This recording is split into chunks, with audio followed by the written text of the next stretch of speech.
Hello, Gemma, and hello, everyone. Thank you for joining me with Gemma today, so joining us.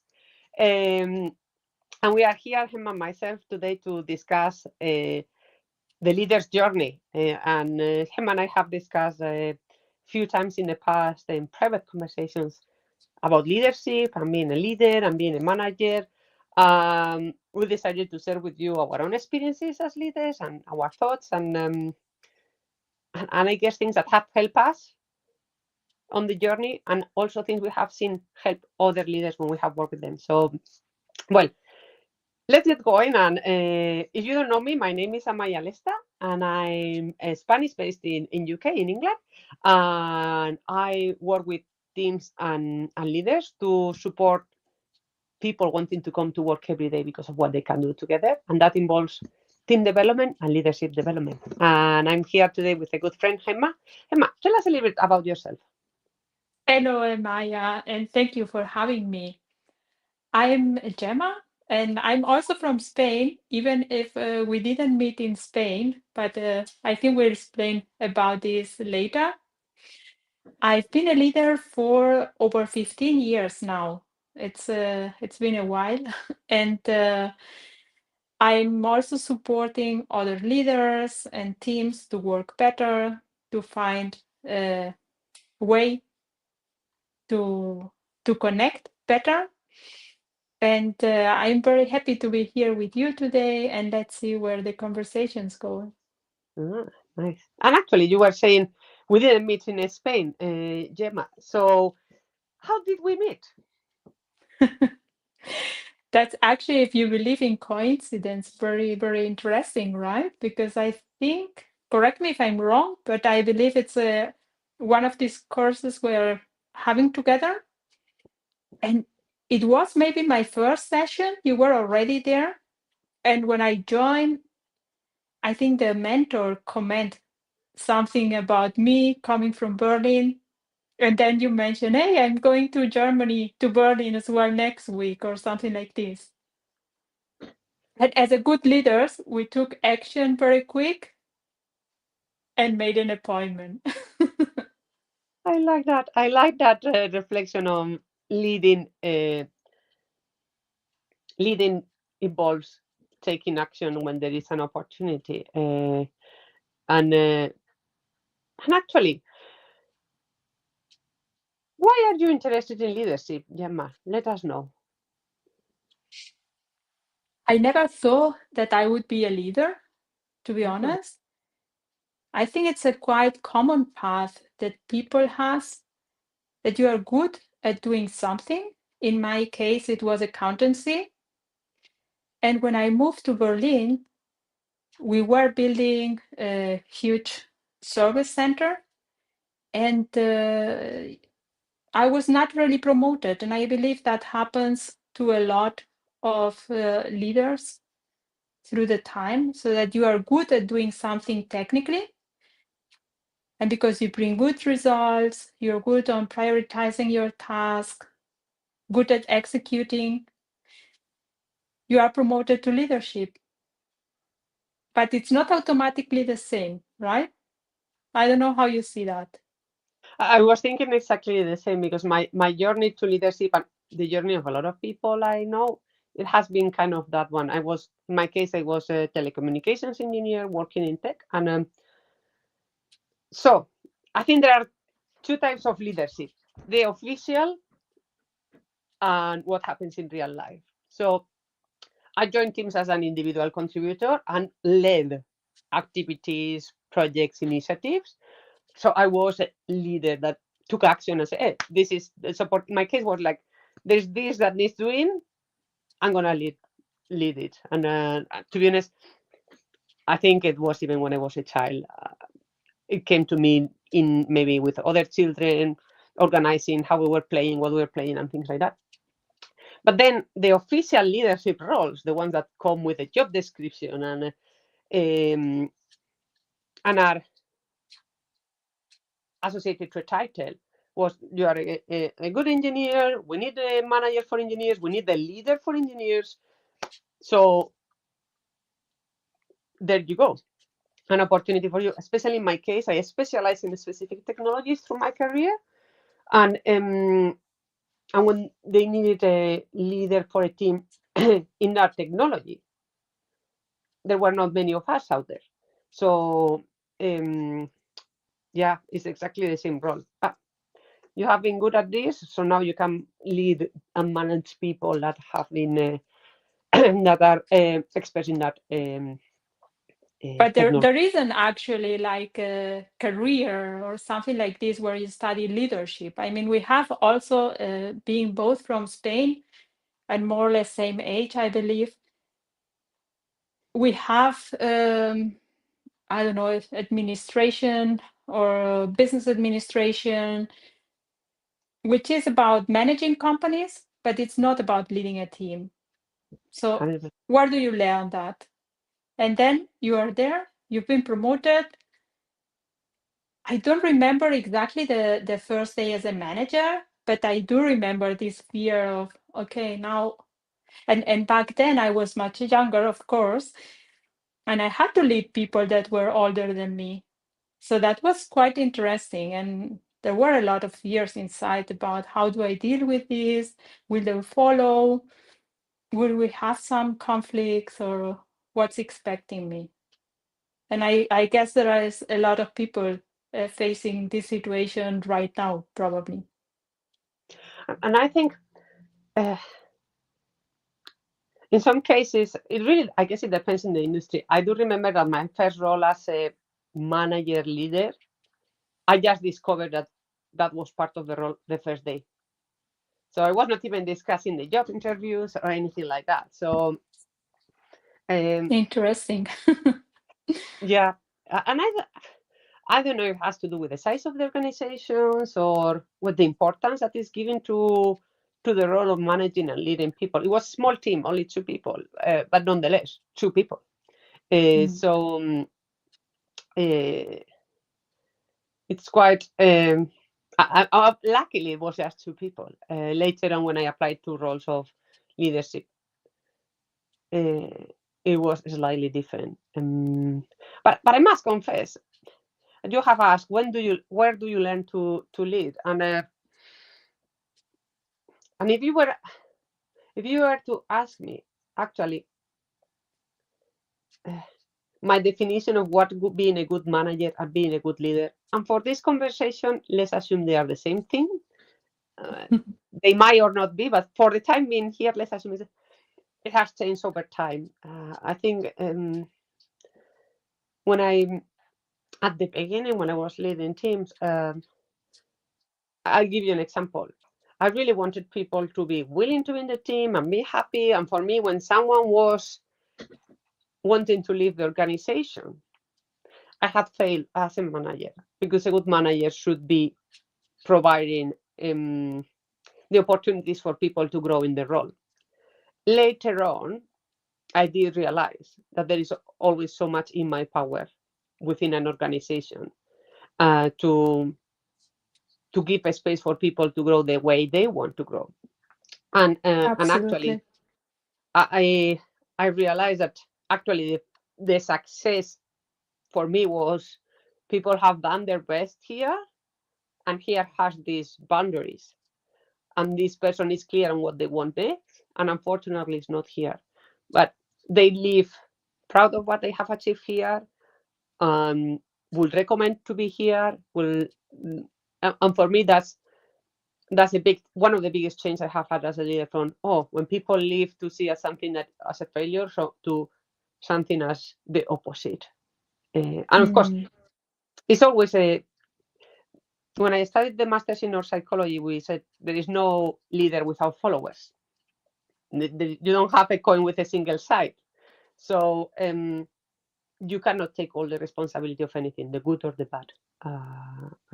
But what do you think? Has your definition or understanding of what a leader is and what a good leader is changed over time? Totally. And indeed, I believe if it has not changed, there would be no development. That would be, yeah, a little bit sad, I believe, because part of the fun is to go through the journey. and see where it takes you.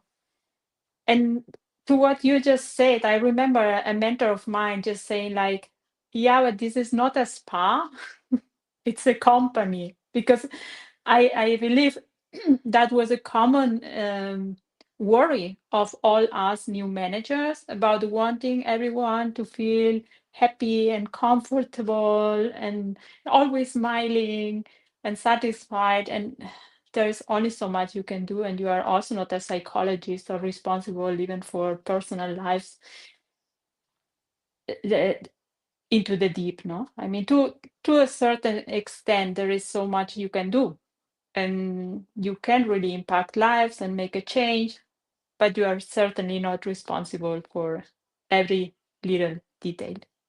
In my case, it was more about control.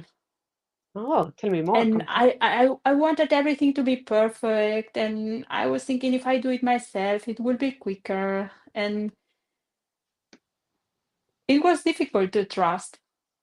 And I think this I should have done sooner, to trust the colleagues and to let things sometimes fall into their place, create these gaps, because if you create gaps, some things remain undone or not done as you want. Someone will step in or up and fill this void. And looking back, it was a mistake wanting to cover all the gaps, because there is no need and there is no space for the team to grow. What's your experience on that? It's very interesting that you. I reflect a lot on this, particularly coming from tech, and having gone through that journey of the expert to leader and so on. I remember perfectly when as the English said, the penny dropped. So I have been an expert in one technology in a time in life, in humanity, that there were a few technologies to cover a specific need, and they were expensive. So I was an expert in one technology among four to achieve something. And I move on in my career, and I was leading a team, and suddenly the revolution of cloud computing happened. And well, with cloud computing, it was cloud computing, not DevOps, and other stuff going on. And suddenly, it's not that I was not an expert, it's that to do the same thing, you have 20, 40 technologies. So even my team couldn't be an expert in all of that. And for me, it was very clear then and there. I mean, I remember the day, actually, the conversation, the office with whom I was having, it was a senior manager of mine. And I remember thinking, this is when it's with a team or it doesn't happen. And actually, a team, it's not that I am not perfect, it's that my team cannot be. There is no time and there is no need for us to master all these technologies to choose the best, to choose the perfect one. And actually, with the whole paradigm of cloud and that things change every day, you don't have any control of what Amazon changes or what Google changes. Tomorrow you can wake up and YouTube is different. And hello, sorry.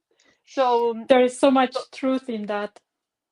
So it's really about letting go of your perfection, but your team's perfection. Because something that can also happen is, well, you understand that you have a team and you want the team to be perfect.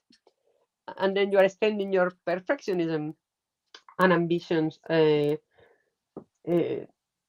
towards everybody. And for me, it was actually a relief. And we then move more into the, I mean, I focus a lot on work, teamwork and group work, because we went into, we cannot cover all of this. So how can be strategic the Pareto law, no? With 20% of all of that, achieve the 80% that we have to do as a team, and have fun and enjoy, but also challenge ourselves to grow and make a difference. So for me, definitely, that was part of the journey too, what you have described. But I think, I know you are a fan of this change starts with you. I'm definitely there. It was my mindset change Yeah. that kind of enabled something to change around me with my team. and with other leaders, ultimately, other colleagues of mine that were also leading teams. We are going all through all this. Um, so But you're I'm not so sure what right the that idea. sometimes change comes when you cannot sustain anymore a situation, right? And I remember once I was leading two teams. I was in transitioning my role, and I was having also an interview, and the high director interviewing me asked, how important is for you to be technically good when you are leading a team? And I was, of course, convinced if you are not understanding what they are doing, it's impossible that you can be fair when you have to evaluate their work or give an advice, no? Because I moved also around different positions, and before becoming a manager, I was also a technical leader in the company. So I'm also quite in the middle between social skills and technical skills. So I was always navigating both waters. But there came this time where I was having a team of 40 people, and it was just impossible to cover everything. And all the cases, all the, I don't know, in my case, accountancy, VAT codes, or technicalities in the system, I just didn't know. And I had to trust the colleagues. And then it got me to thinking, if you see, I don't know, Sagrada Familia in Barcelona, it's impossible to build it with one person, or that one person knows every single detail about what stone, what glass it's used everywhere. So you have to delegate and you have to trust the team. And this will also create safe space, because if you are too controlling, no one will also be willing to admit that there is a mistake. And if we don't talk about mistakes, we will not learn from them. And that's crucial in leadership. Tell me, I don't know how I got to this question.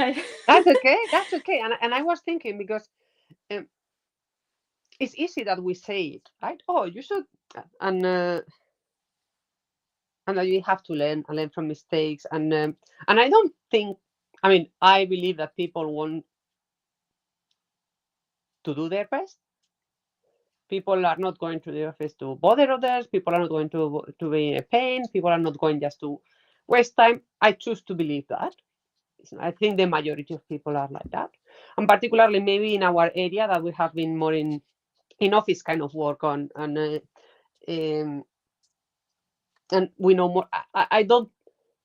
I think the majority of people I've worked with in 20 years in roles in technology have been like that. However, I've seen a lot of these. When you are there, it's so easy to see failure or problems in other people and not so much in yourself. However, what you have just said, no, we have to learn from failure, and we all make mistakes. It's human. We all will do many. So when you work with leaders and in your own case, what is your kind of approach to being kind to with yourself and at the same time embracing change to be a better leader? I think, do you mean now with when I'm coaching other leaders, or in my case? Well, I guess whatever will have helped I, Gemma in 10 years ago, maybe. Let's feel like that. What would you have advised Gemma 10 years ago? I think as a leader, it's sometimes difficult to admit your own failures, because you have learned somehow that the leader must be the role model and cannot make mistakes, because then other people will be lazy or not paying attention. It's what we were saying, but it takes courage to observe yourself and reflect, and you need to know yourself very, very good. And that comes also through time and mistakes, but also through mentors that have Mm. gone this path already. and can give you signs about, look out, there is a stone here, or don't drive too fast here, and some things you can learn from others, definitely. But it takes humility and observation. That's my Do you opinion, have how I any, see it. is there any habit or any, because for me, observation is about habit. I'm building that habit of reflecting, and literally breathing, bringing yourself in a state of calmness that you can put a little bit of distance between whatever has happened, even if it was you in the happening, and see what is in there for you to learn. And I remember, and I think you have mentioned mentors. We'll speak about that later. I remember one of my colleagues, a man I respected and respect, one of the best leaders and managers I've met. I have been lucky to meet. And I remember he was having a conversation with him, and he telling me, Amaya, if next year we do this thing the same way that we did it this year, we have not made our work, because we are here to improve things. And I think for me is really that, okay, let's pause. Let's reflect on what could have been better, what could have not been better. I think the whole idea also of feedback, being ready to get feedback, asking for a specific feedback.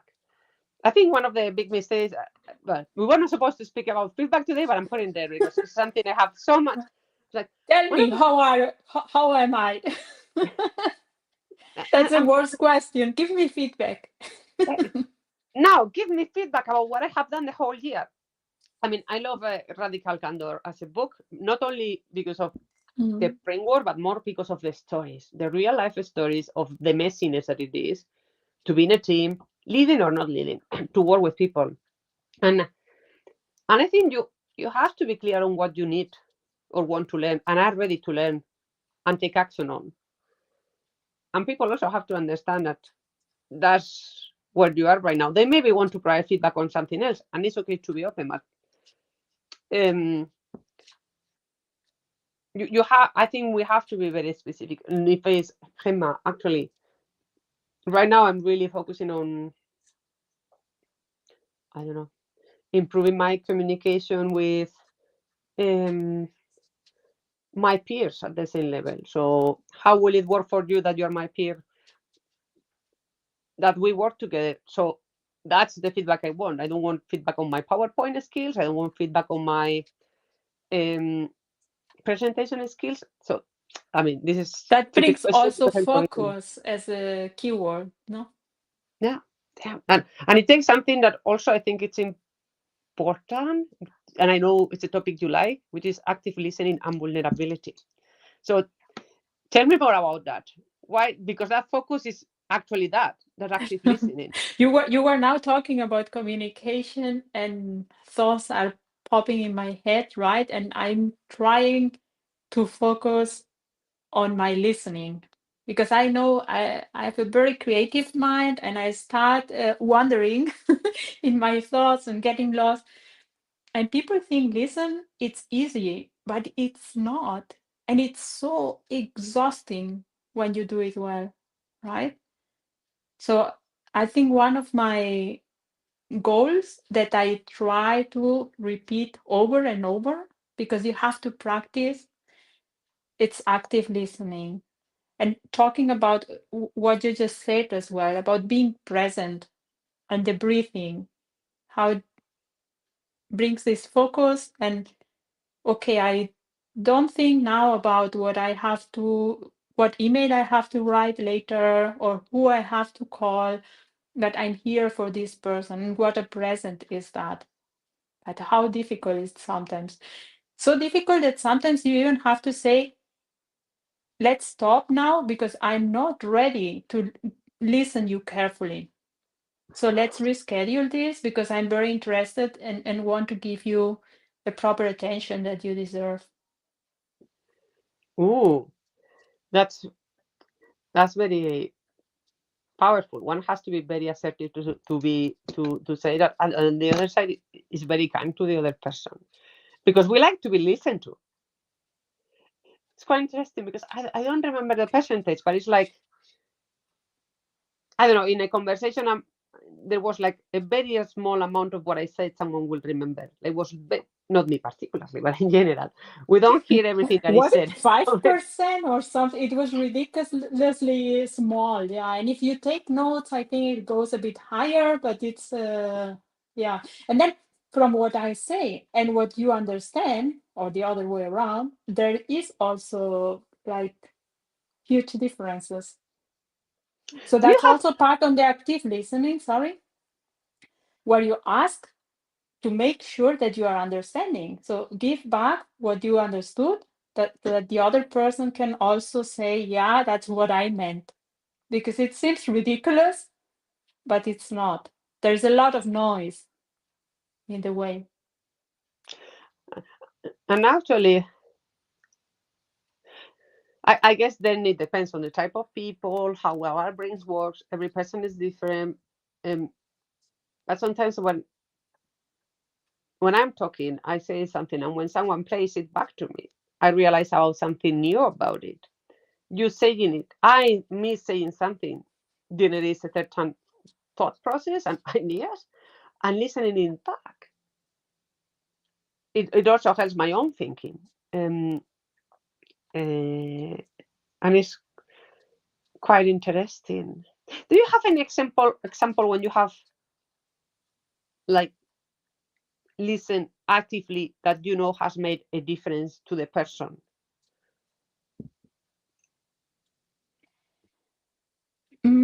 I remember once I had a collaborator. She was super worried about getting the permanent contract. You know, you start with a temporary contract, and after a while, it's converted to a permanent contract. But through active listening, I got to understand that actually she was unsure about the quality of the service she was providing. Ah, And even if it was not in my hand to give that so quick, and we had still to wait for the legal period to proceed with the documents, this person was very satisfied about the communication, and that I could give that feedback that was bothering, because it was not about the contract, it was about having this confirmation that we are on the way, on the right path, that things are going well, and that we were satisfied.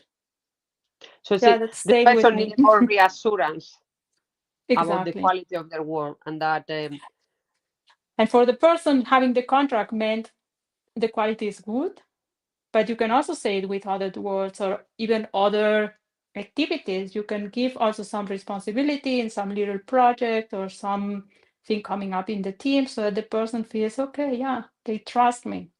It's going well. and that, wow, that's a very interesting example, because ultimately part of being a leader is the whole aspect of recognition and feeling people. I mean, a lot of research already says, right, that what motivates people is being connected to a purpose, understanding that they are contributing to something bigger than themselves, that what they are doing is valuable, more than money, that is having an impact, right? And that's when that recognition comes. What people want, that connection with purpose, they want autonomy also to be able to execute in their own way and to be creative. We are creative creatures. So there are two or three things that matter to us: the connections with people, in terms of we speak about well-being and happiness in life and at work, purpose, connection with people, the sense of achievement, that autonomy are some of the top things that appear in every research. And that feedback that you provide this person, that reassurance, touches in all of that. I'm contributing, I'm connecting with the manager in ways that they understand me and what I need, which is this reassurance on the quality of what I work. The contract isn't meant to be told, yes, you are contributing to something in a positive way. What you is what you coming here every Monday, like that. Yeah, that's this topic from Simon Sinek. We start with why, and there is this. I don't remember the how was exactly the example, but someone working in the NASA, they were like cleaning, and one said, "Yeah, my job is cleaning," and the other said, "Yeah, my job is bring the man to the moon." And how the story changed when you say, "I'm cleaning." No, what's your job? I'm cleaning, or I'm supporting to bring the man to the moon. So these both people cannot be motivated the same. Despite being doing the same work, actually, yeah, Yeah. yeah. I really like that example too because it also gives this perspective of you have some kind of control on how you make sense of what's happening around you and what you are engaging with as a job and so on, right? It's a same job, two different people have a different perspective of it, and that's when the whole change comes. It's about and takes that time that you were saying before about trying to change perspective, trying to connect with yourself, understand yourself, very reflective. Yeah, because even within family, you see that two kids, if I take me and my brother, for instance, we've been raised by the same parents, more or less similar situation, but we have two different world views, and that's complementing so well because even if the reality is one, we all have our own perspective of things. That's why it's worthy to listen actively. And there comes a thought that's super interesting because we tend to be egoistical and do things for our own interest. But in active listening, there is a possibility you will learn something. While when you are talking, you know already what you are saying, so you are not learning anything. So if you want to take a benefit, listen, because best case, you learn a new perspective or a new idea. And I think that's an interesting take on it. So you know what you know by listening, you learn, you can know more, get to know more. But I think there is also there the act of active listening is also understanding what's happening. In my understanding of it, is also understanding the other person, what the other person is needing, what the other person is wanting. What you did with that person was really understand.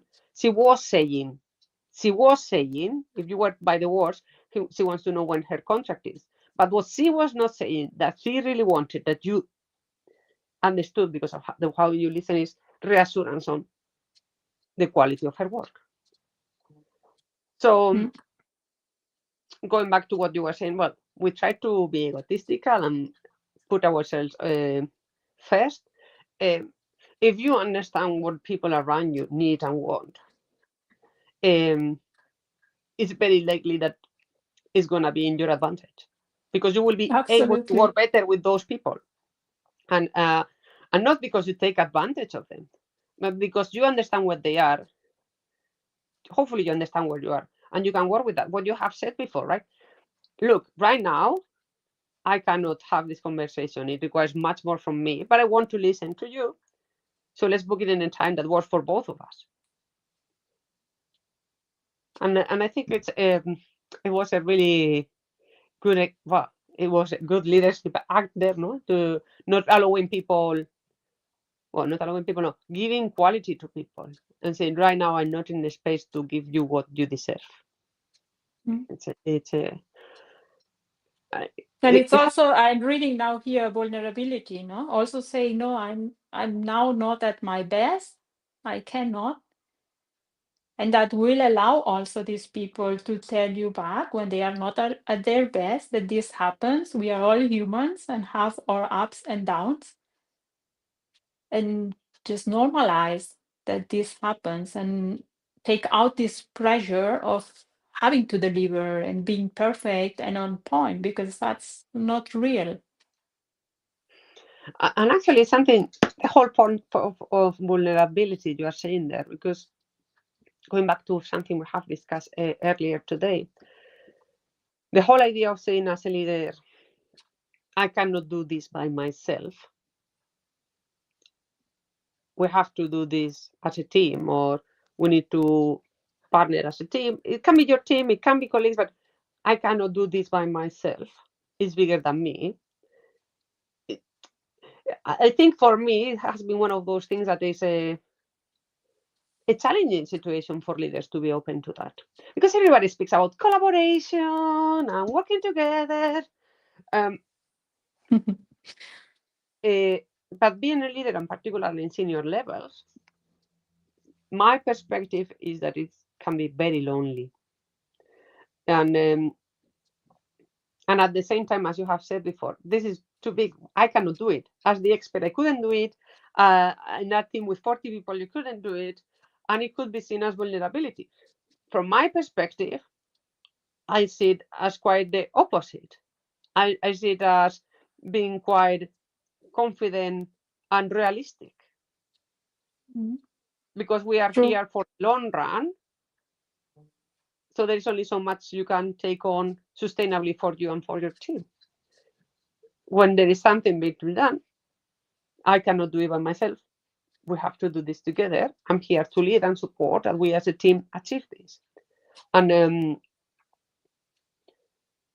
I think if to give you some real, because sometimes it's you speak things, but to give a real example, no, when these things happen. Actually, look, even an example that might not be normal. Now I can think about several, but one that might not come to mind so often.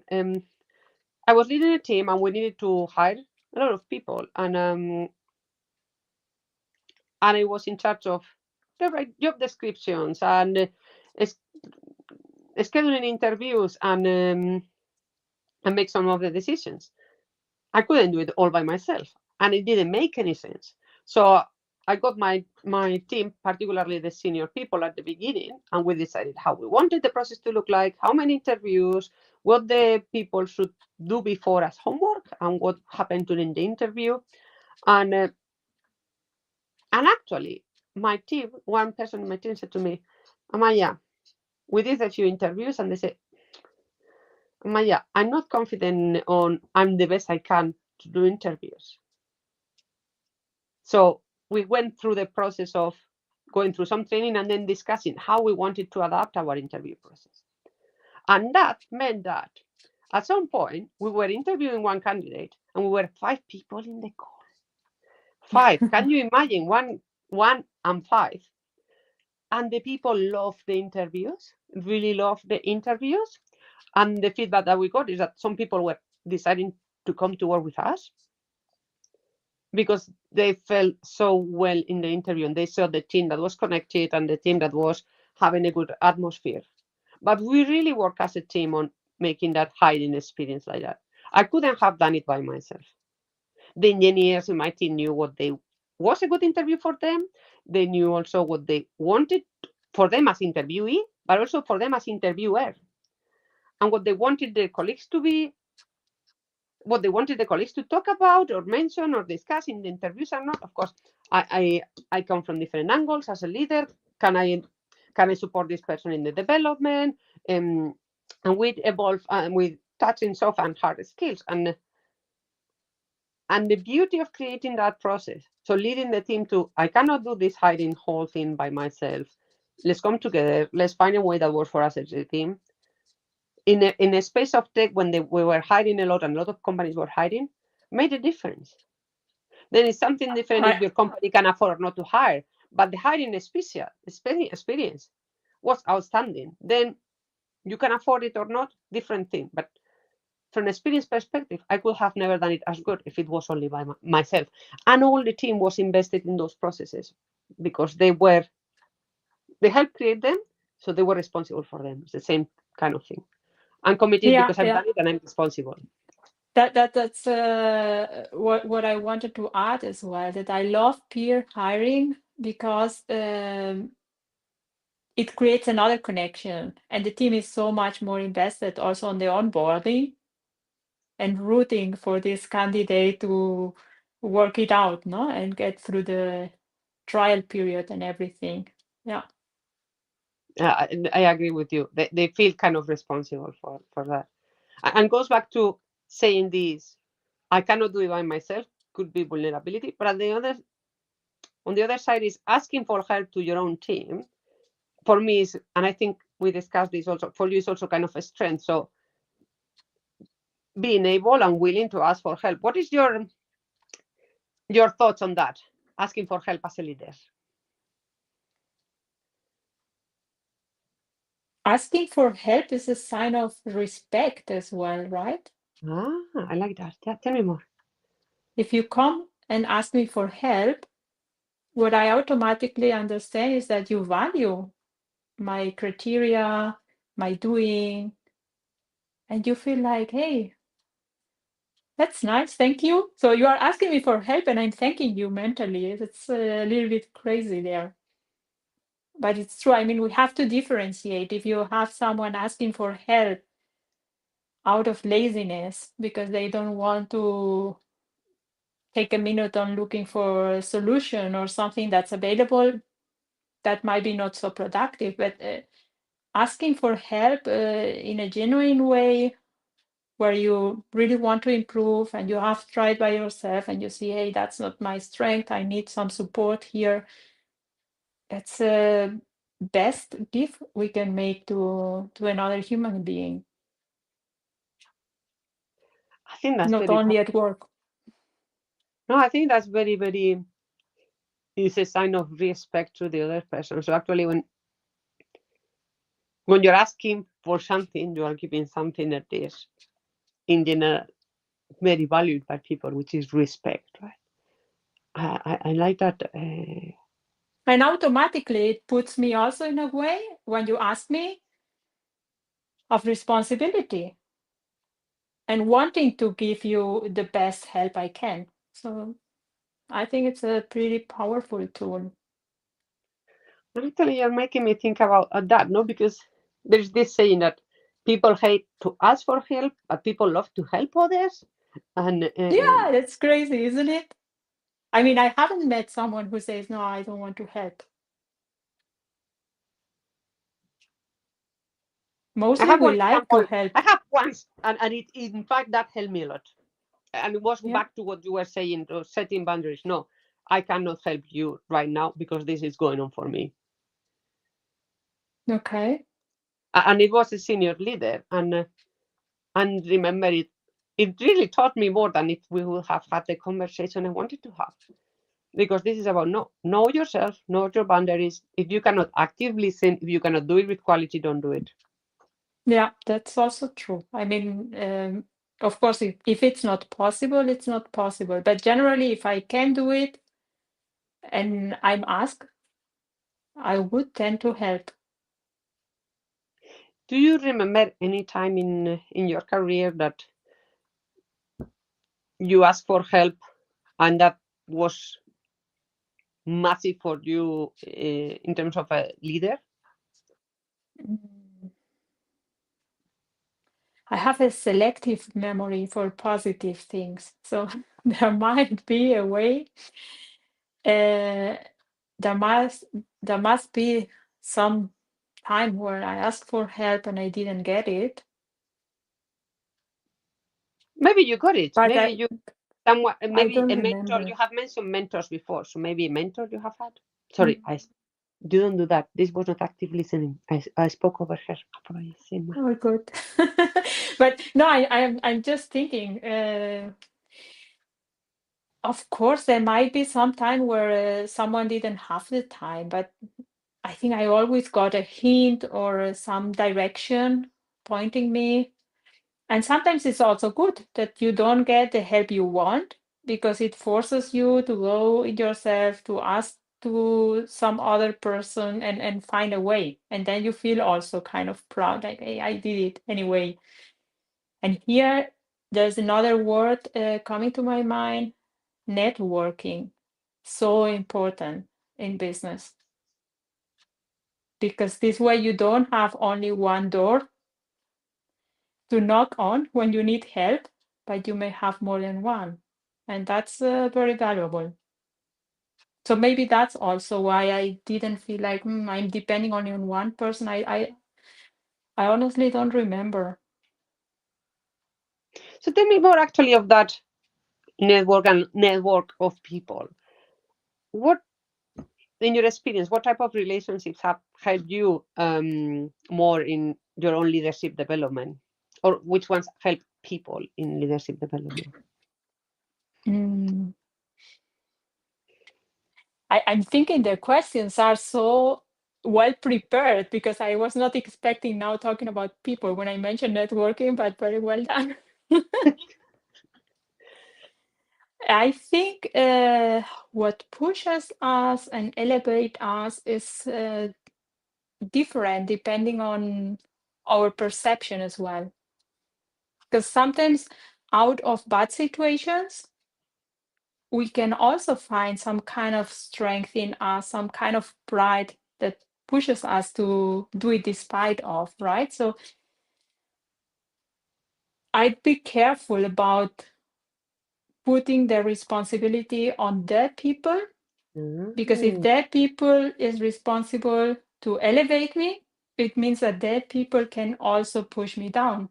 mm. So who can do that? Who can elevate you and push you?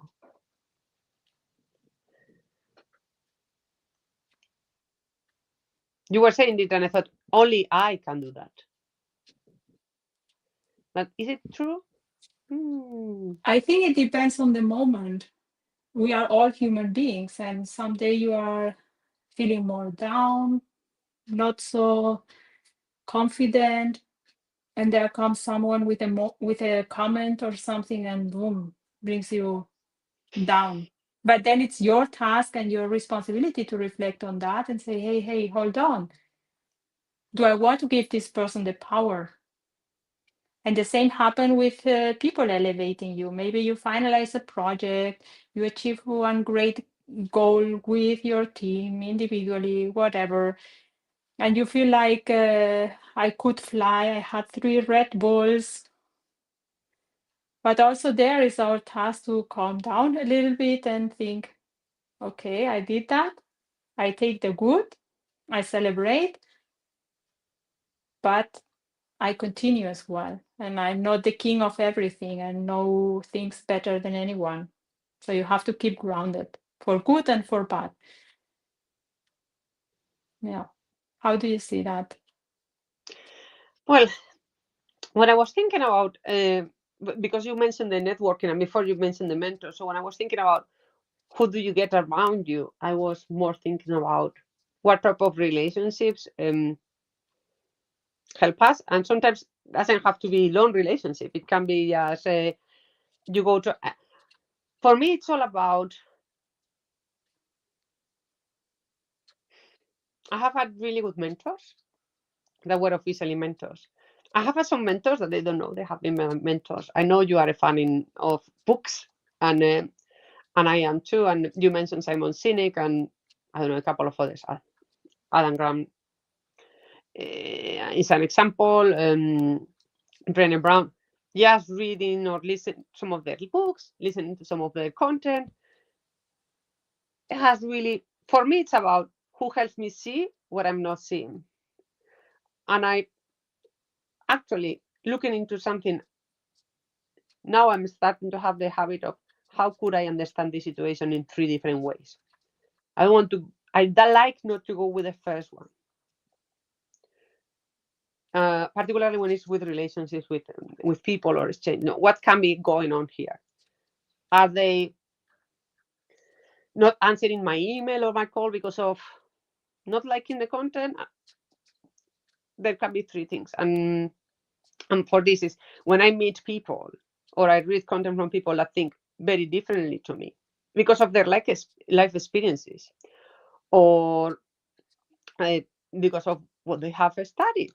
Uh, for me, it's really always about, I didn't think about that.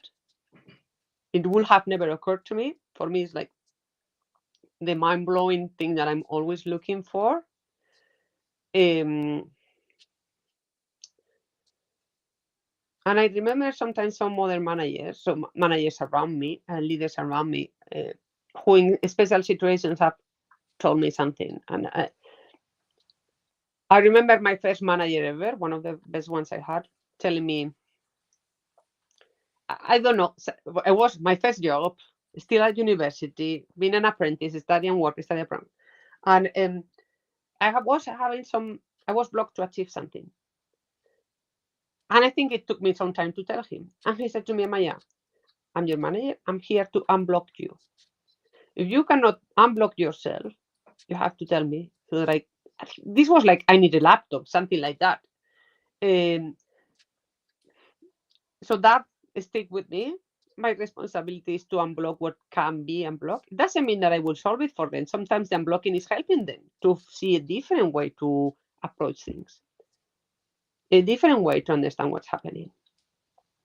But it's really to get the people unstuck. It doesn't necessarily mean to unstuck it for them, but to see them where they are stuck. If it's a laptop, I have to give them the laptop. But there you go. And another manager a couple of times said to me, Amaya, sometimes you have to let things break so that they get properly fixed. So instead of trying to cover all the gaps, let it break. And the whole idea of focus on one thing. So pick the one thing to focus on and let the other thing. So yeah, leaders around me who have seen something and have decided this piece of information might help you where you are to get to a different place that you are not seeing by yourself. So I guess for me, it's all about people who have a different perspective and help me see that. I understand the meaning of the question. I would label that more as who inspires you. Ah. That's because pushing or elevate you, yeah, elevate, inspire. It's similar, no? But that's the wording that everyone of us is giving different meanings. But people that inspire me, there are lots. And you mentioned very very well about books, podcasts. I think we live in an age. It's amazing the amount of information that we have, the possibilities to exchange, mentors, colleagues. Yeah, there are many people who inspires me. Collaborators, family. I'm putting it now for you. I okay. I thought you had it prepared. I'm like, come on. No, I'm doing it for you now. No, but and you're making me think actually because maybe the people I like around me are people who inspires me. And I don't know I if that's think good or bad, but definitely like maybe what inspires me is people that can think different to me. Anyone can, so everybody inspires me to a certain degree. And yeah, and that's a good.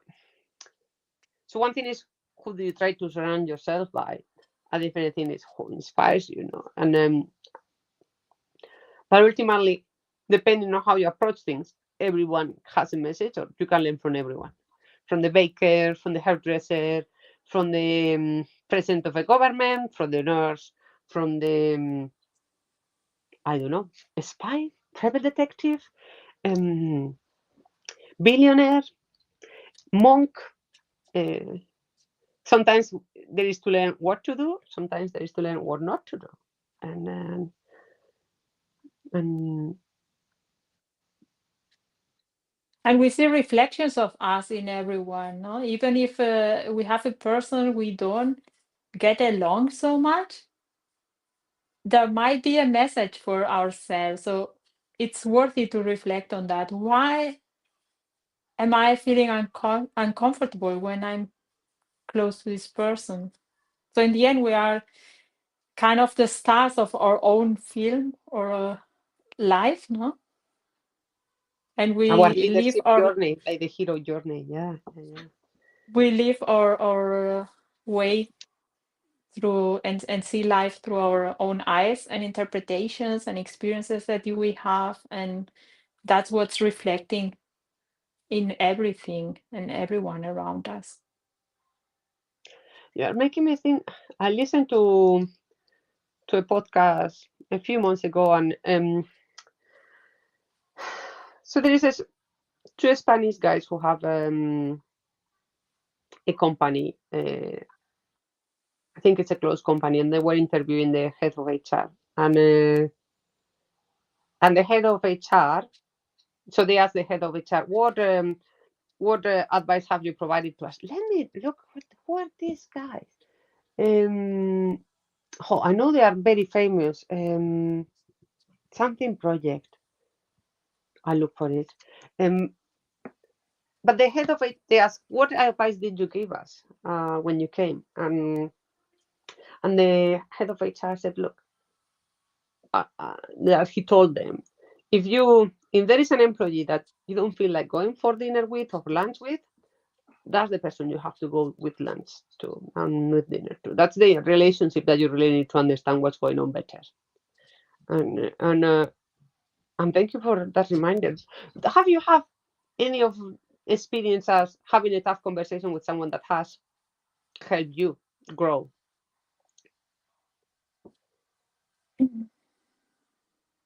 I'm sure I have tons. Mm.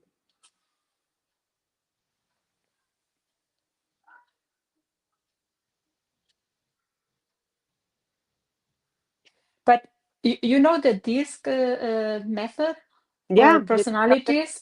yeah.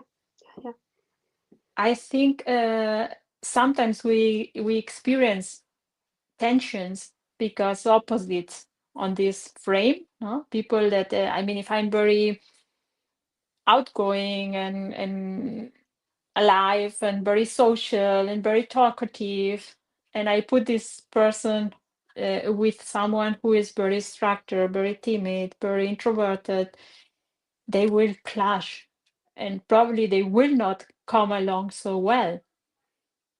But by having to work together, I'm sure through sharing, they will rub a little bit of color on everyone. And there is good in both ways of seeing the life and understanding work. And they will expand their comfort zone. So coming to this thought about the opposites and being with people that make us uncomfortable, because if someone makes us uncomfortable, there is something to learn, as you say, and mostly it's about this different perspective, different ways of doing, and I don't have to copy one-on-one, but maybe I can adapt and get some inspiration and go one step farther, and that's growth about things that maybe 7 years ago I would say, no, I don't do that. And now maybe I'm glad that I did. So, like, for instance, today we are here having a live session, and I wouldn't have thought that I'm like a YouTuber talking here, but it's a nice experience, and I'm very happy to share this space with you. I'm very happy too. And I think for me, it does help me to learn of my own thinking and discover side of myself when I speak with people, and particularly with someone like you with so much experience, but also kindness to say and also to. I think you are really good at leading with. There is no perfect. Let's do our best, and maybe we'll do another one another session because I know you also have really nice. I read your book and the tools that you have there to help a leader to face certain situations in ways that are Thank and you. ways that work, and give them a framework of action and sense making.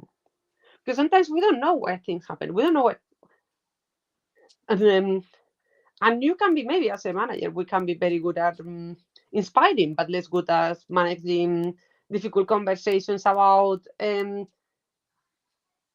salaries. We might be very good at hiring, but not that good at making people redundant. So we are not perfect, right? So I really like the book, and definitely would love to have another one of these and talk more into the tools and why you decided to put those in the book, and your own lessons learned from the messiness of the journey of a leader is not a straight line. There's a lot of No, more like this lifeline at the hospital. yeah. Oh my But gosh. yeah, you said something interesting about being perfect and giving your best. And I think if you give your best, what else can people ask you for? But you're really best, no? You try your best with all your heart and all your knowledge. You can get tools to get better, but no one can ask for more. And even if people ask for more, goes back to what you were saying about there is so there is only so much you can do as a person, and sometimes what people are asking is not in your hands to give, and connects a little bit to, oh, I want a different type of role. Well, that's not possible in my team, but I will be willing to recommend you somewhere else. Mhm. Or And it's or not a failure, connecting to what you were saying at the beginning, right? Because yeah, I also felt reflected when you say I took it as a failure when someone left the team. Like I did not do enough. Not at all. I mean, everyone has their path and it's good, it's bad, you don't know. yeah, yeah, and I think something as we were mentioning before about that difficult conversations and so on. For me, it's also I you mentioned this one profile. I'm certified in Lumina Spark, which is actually quite nice because it touches different dimensions. And one thing that it tells you is that you have three personalities. So let's imagine that you have the personality, so who you are when you are purely you, then the day-to-day personality, which is how you show up and behave and think in the day-to-day. Well, sometimes we adjust for family, for friends, for conversation with the boss of the boss. We are not our true selves. And then it's who you are when you are stressed. And sometimes some of these conflicts and conversation arise because you are in the stress place and anything will trigger you. And I think the other thing also that is very important is around values. Um, some of my best friends don't think or believe in the same things I do, and yet really powerful and love conversations with them. But because we come from the same values, so it's okay to think differently if we are aligned in the things that matter to us. So I'm kind to you, you're kind to me. We might not believe in the same football team is the best football team. We might discuss about that. Um, but I think also that value piece is very important, and something that I think conflict and the thing I was mentioning before, people come to work wanting to do their best and wanting to, but what the best is might be different. It might be different because of different values, different perspective of what is right, what is wrong, and what is permissive and what is not. And well, I guess that's gonna be a topic for another day. Yeah, Maybe. we have a lot, and also with this tough conversation, I think every tough conversation helped me grow because I reflect always about what is here for me, and I tend to think I'm not 100% right on everything, so I have my opinion, and it's as I think very well thought through. But still there might be people looking things differently or having power over me, and still, even if I still believe I'm right on my position of how I think, and I have a tough conversation with someone putting me a limit or putting me in a rough spot, it will teach me also on how to deal with that. So there is no way to lose. There is always a room for improvement, for growing, for reflecting, and being a better self. Well, I think we'll leave it there for tonight, Gemma. Thank you for joining me today. I will ask you the last question. What is the tip you will give to the Gemma that was a leader for the first time? What is, sorry, the connection? A tip or a piece A of tip. advice.